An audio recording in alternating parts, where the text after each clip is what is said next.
दोस्तों आप सभी का स्वागत है हमारे YouTube channel education over motivation में। दोस्तों आज मैं आप सभी के साथ बहुत ही famous book rich dad poor dad book की समरी शेयर करने वाला हूं। वैसे हो सकता है कि आपने इस बुक के बारे में पढ़ा हो या सुना हो। दोस्तों अगर आप नहीं भी जानते होंगे तो कोई बात नहीं, क्योंकि आज मैं आपको इस बुक की बहुत ही खास बातों के बारे में बताने वाला हूँ। दोस्तों जब आप इस वीडियो को पूरा अंत तक देख लेंगे तो आपके मुँह से एक ही शब्द निकलेगा, वाह भाई मज़ा आ गया, क्या बुक थी।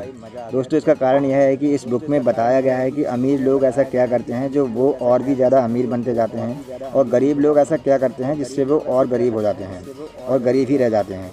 दोस्तों आज से ही आपका पैसे के बारे में नज़रिया बदल जाएगा और आप एक नए नज़रिए से सोचने लग जाएंगे। दोस्तों इस बुक से आप सीखेंगे कि हमें पैसे के लिए काम नहीं करना चाहिए, बल्कि पैसों से अपने काम करवाने चाहिए। दोस्तों रिच डैड पुअर डैड के लेखक रॉबर्ट टी कियोसाकी हैं। यह book motivational, financial, self help और लाइफ चेंजिंग बुक है। जी हाँ दोस्तों, मैं यह बात हवा में नहीं कह रहा हूँ, यह एक सच्चाई है। यह किताब अब तक की सबसे बेस्ट सेलिंग बुक में से एक है। Rich dad poor dad book पैसे की अहमियत को बताती है।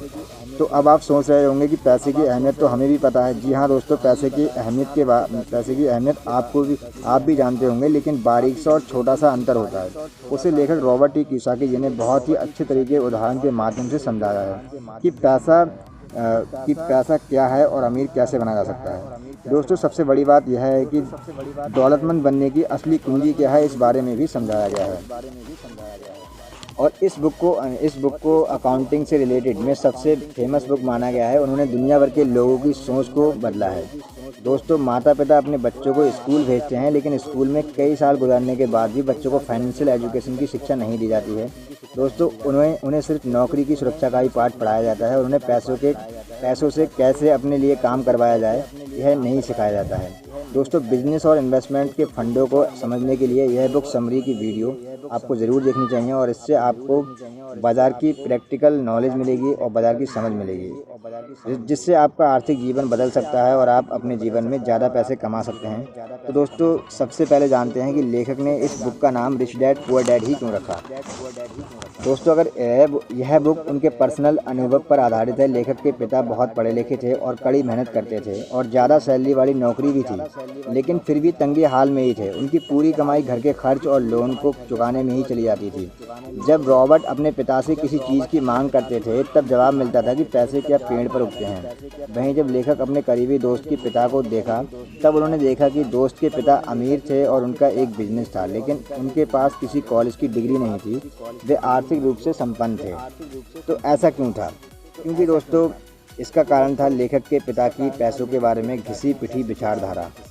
जबकि लेखक के दोस्त के पिता एक अमीर मानसिकता वाले और अमीर सोच वाले इंसान थे। उनकी सोच पैसों के बारे में बहुत अलग थी, जिसके कारण वे सबसे अमीर लोगों में से एक थे। लेखक ने इस बात को समझा और उन्होंने अपने रिच डैड यानी कि दोस्त के पिता की फाइनेंशियल एडवाइस को फॉलो किया। दोस्तों यह rich dad poor dad book आपको यह बताती है कि अमीर लोग अपने बच्चों को ऐसा क्या सिखाते हैं जो गरीब और मिडिल क्लास वाले लोग अपने बच्चों को नहीं सिखाते हैं। तो यह बुक समरी पेरेंट्स के लिए भी है, क्योंकि पेरेंट्स ही बच्चों के सबसे पहले गुरु होते हैं। चलिए दोस्तों शुरू करते हैं। रिच डैड पुअर डैड किताब की कहानी लेखक रॉबर्ट टी कियोसाकी के अनुभव के ऊपर आधारित है। इस किताब में वो अपने दो पिताओं के बारे में लिखते हैं, जिनमें एक उनके असली पिता हैं जिनको उन्होंने पुअर डैड का नाम दिया है, और दूसरे उनके मुँह बोले पिता हैं जो उनके जिगरी दोस्त माइक के पिता हैं, जिनको उन्होंने किताब में रिच डैड का नाम दिया है। दरअसल उनके असली पिता बहुत ही ज़्यादा पढ़े लिखे और हार्ड वर्किंग इंसान हैं, जो पेशे से एक टीचर होने के बावजूद फाइनेंशियली काफ़ी कमज़ोर हैं। इसीलिए किताब में लेखक उनके पुअर डैड कहकर बुलाते हैं। वहीं उनके मुँह बोले पिता सिर्फ 8वीं पास हैं, लेकिन फाइनेंशियली स्ट्रांग होने की वजह से वे अपने शहर के सबसे अमीर आदमी होते हैं, और इसीलिए रॉबर्ट जी उनको किताब में रिच डैड कहकर बुलाते हैं। इस पूरी कहानी में रॉबर्ट के रिच डैड उन्हें उनके ज़िंदगी के अलग अलग पड़ावों पर 30 साल तक 7 ऐसी अहम शिक्षाएं देते हैं जो कि लाइफ में कामयाबी हासिल करने के लिए बहुत ही ज़रूरी होती हैं। दोस्तों रॉबर्ट कियोसाकी के रिच डैड के द्वारा बताए गए 7 लेसन दुनिया के किसी भी इंसान को अमीर और कामयाब बना सकते हैं, फिर चाहे वो इंसान कितना भी कम पढ़ा लिखा क्यों ना हो। तो चलिए दोस्तों रॉबर्ट कियोसाकी के द्वारा किताब में बताए गए इन 7 इम्पोर्टेंट चैप्टर्स के बारे में जानते हैं। नंबर 1 के बारे में बोलते हैं, अमीर लोग पैसे के लिए काम नहीं करते।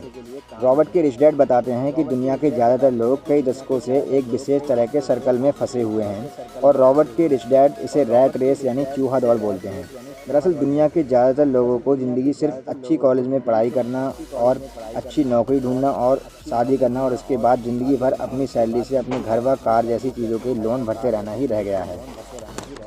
लोगों को इस बात का एहसास ही नहीं होता है कि इस तरह की ज़िंदगी में वे मेहनत तो बहुत ज़्यादा करते हैं, लेकिन उनके मेहनत का फ़ायदा किसी और को ही होता है। असल में बहुत से लोग इस रैट रेस का हिस्सा बनकर नाखुश भी होते हैं, लेकिन अपने मन के डर और लालच और घर की जिम्मेदारियों की वजह से वे मजबूरी में इसका हिस्सा बने रहते हैं। रिच डैड कहते हैं हमें सबसे पहले अपने डर को ख़त्म करके इस रैट रेस से बाहर निकलना चाहिए और फिर कुछ ऐसा करना चाहिए जिसमें आप पैसे के लिए काम ना करें बल्कि पैसा आपके लिए काम करे। दोस्तों, आपने वो कहावत तो सुनी ही होगी कि पैसा ही पैसे को खींचता है। ठीक उसी तरह आपको ऐसा कुछ करने की ज़रूरत है जिससे आपका पैसा ही आपको कमा कर दे। नंबर 2 में वो हमें बताते हैं पैसे की समझ क्यों सिखाई जानी चाहिए। दोस्तों, दुनिया में आपने बहुत से स्पोर्ट्समैन, सेलिब्रिटीज़ और बहुत से लोग देखने को मिलेंगे जो एक समय में बहुत अमीर हुआ करते थे, लेकिन आज उनके पास कुछ भी नहीं है। असल में लोग इस तरह से अमीर से गरीब इसलिए हो जाते हैं क्योंकि उनको फाइनेंशियल एजुकेशन की कमी होती है, यानी कि उनके अंदर पैसे को मेंटेन एंड ग्रो करने का हुनर नहीं होता है। नंबर 3 में वो हमें बताते हैं रिच डैड एसेट्स और लायबिलिटीज़ के बीच अंतर। लेखक के रिच डैड फाइनेंशियल का उदाहरण देते हुए कहते हैं कि दुनिया में घर एक एसेट माना जाता है, लेकिन उनके अनुसार घर कोई एसेट नहीं है, बल्कि घर एक लायबिलिटीज़ होती है। दोस्तों, एसेट तो वो होते हैं जो आपके पैसे को समय के साथ साथ और भी कई गुना बढ़ा देते हैं, और लायबिलिटीज़ वो होती हैं जो आपके जेब से पैसे को निकाल कर ले जाते हैं। उदाहरण के तौर पर जब घर के मामले में आपको उसकी कई सालों तक EMI यानी लोन चुकाना पड़ता है, जिसके कारण आपके जेब में पैसा आता नहीं बल्कि जेब से पैसा चला जाता है। रिच डैड सिर्फ उन चीज़ों को एसेट मानते हैं जो आपको घर बैठे पैसे कमा कर देती हैं। वे कहते हैं कि अमीर बनने के लिए सिर्फ पैसा कमाना ज़रूरी नहीं है, बल्कि उसको कमाकर उसको कैसे ग्रो और मेंटेन किया जाए, ये बहुत ज़रूरी है। और वे कहते हैं कि अगर आप अमीर बनना चाहते हैं तो आपको एसेट और लायबिलिटीज़ के बीच के अंतर को समझना ही पड़ेगा। नंबर 4 में वो हमसे बताते हैं अपने काम से काम रखो। जब किसी व्यक्ति को उसकी पसंदीदा जॉब मिलती है तो वह पूरी ज़िंदगी भर उसी को करने का मन बना लेता है और बिना कुछ सोचे समझे पूरी ज़िंदगी उसी जॉब को करने में बिता देता है। रॉबर्ट जी के रिच डैड कहते हैं कि वे दुनिया का कोई भी व्यक्ति चाहे तो अपने जॉब के साथ साथ दूसरा कोई भी काम कर सकता है और बिना अपने जॉब को छोड़े नए बिजनेस एम्पायर का राजा बन सकता है।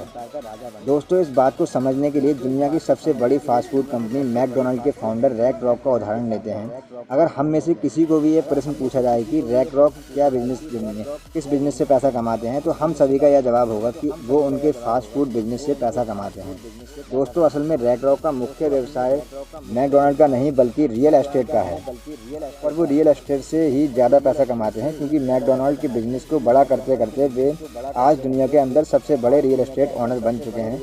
यानी कि वे फास्ट फूड का व्यवसाय करते करते ही उन्होंने अपने रियल एस्टेट का एक ऐसा एम्पायर खड़ा कर दिया है जो आज उन्हें सच में अमीर बनाता है। इसी तरह आम आदमी भी ऐसे एसेट सोर्स ऑफ इनकम को क्रिएट कर सकता है जो उसे पैसे कमा कर दें, जैसे कि बिजनेस शुरू करना और म्यूचुअल फंड या स्टॉक मार्केट में इन्वेस्ट करना और रियल एस्टेट में इन्वेस्ट करना और मुनाफा देने वाली प्रॉपर्टीज़ को खरीदना इसमें शामिल है।